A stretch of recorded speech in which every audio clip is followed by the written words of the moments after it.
तुम्ही कधी असा विचार केला आहे का, अवकाशातील जे काय तारे असतात ते सजीव असतात की निर्जीव असतात? तर बघा, तारे हे जन्म घेतात, वाढतात आणि मृत्यू सुद्धा पावतात, पण याचा अर्थ असे नाही की ते सजीव आहेत. ते सजीव आहेत का? तर मग बघा, माणूस, प्राणी आणि झाडे हे सजीव असतात, कारण त्यांना ऊर्जा लागते. ते श्वास घेतात, वाढतात आणि परत मृत्यू सुद्धा पावतात.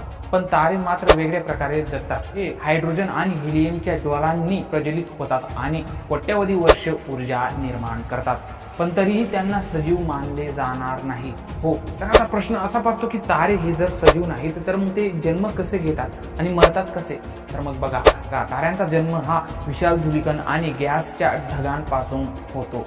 गुरुत्वाकर्षणाच्या शक्तीमुळे हे ढग संकुचित होतात आणि हायड्रोजनचा संयोग होऊन उष्णता निर्माण होते आणि त्यातून एक नवीन तारा जन्म घेतो आणि एक दिवस हेच तारे एका भयानक स्फोटामध्ये नष्ट होतात. आणि मग जेव्हा ताऱ्यांमधील इंधन संपते तेव्हा ते लाल भडक होत जातात आणि शेवटी सुपरनोवा नावाचा एक मोठा आणि प्रचंड स्फोट होतो.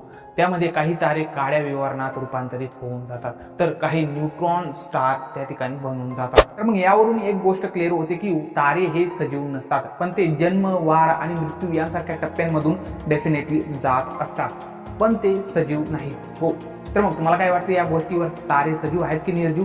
कमेंट करा आणि अशाच व्हिडिओजसाठी कनेक्टेड राहा.